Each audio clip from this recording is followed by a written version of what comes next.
Meron pong natatakot siyempre sa kamatayan. Alam mo kapatid, ano po yan eh, natural na ng tao yung matakot sa kamatayan eh. Sinabi po yan ang pinakamatalinong haring tao na nabuhay sa mundo. Sa 7:26 ng Ecclesiastes.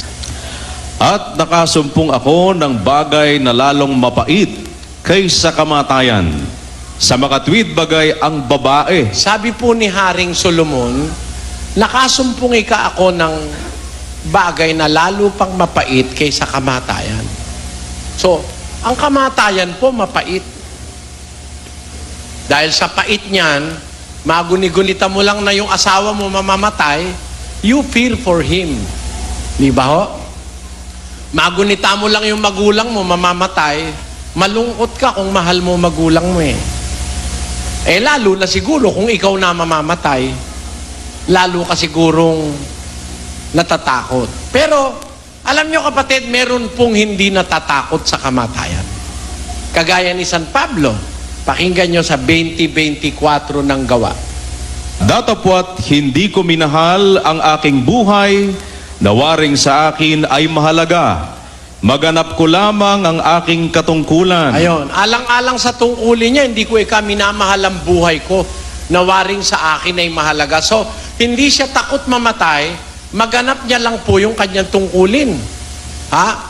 Meron akong alam dati, isang opisyal ng gobyerno, meron po siyang hawak na bangko. Sa gobyerno siya, sa panahon ni dating Pangulong Cory. No? Eh kung siya yung opisyal doon, siya nakakaalam, yung bolt ng bangko, bukas po. Lumindol. Alam nyo ba nagtakbuhan lahat ng tao? Siya hindi. Isasara muna niya yung bolt bago niya iwan dahil baka mawala yung pera. Pinaglilingkuran niya yung kanyang tungkulin. Ibig sabihin, mas mahal niya yung tungkulin niya kaysa matakot siyang mamatay. Ganun po si Pablo. Sinabi niya po rin yan sa unang Korinto 9 na mas mahalaga sa kanya yung tungkulin kaysa sa buhay. Hindi siya takot mamatay. Pakinggan niyo. Ngunit ako'y hindi gumamit ng anuman sa mga bagay na ito. At hindi ko sinusulat ang mga bagay na ito upang gawin ang gayon sa akin, sapagkat mabuti pa sa akin ang mamatay kaysa pa walang kabuluhan ninuman ang aking karangalan. Ayan, mabuti pa sa akin ang mamatay. Ang sabi ni Pablo, mabuti pa raw sa kanya mamatay kaysa pa wala ng kabuluhan ng kanyang karangalan. So, hindi po siya takot mamatay, kapatid. Pero alam nyo ba kung bakit may mga taong hindi takot mamatay? Pakinggan nyo sa unang Juan, ganito ang ating mababasa. Walang takot sa pag-ibig, kundi ang sakdal na pag-ibig ay nagpapalayas ng takot, sapagkat ang takot ay may kaparusahan, at ang natatakot ay hindi pa pinasasakdal ng pag-ibig. Pag meron ka pong pag-ibig, hindi ka natatakot eh.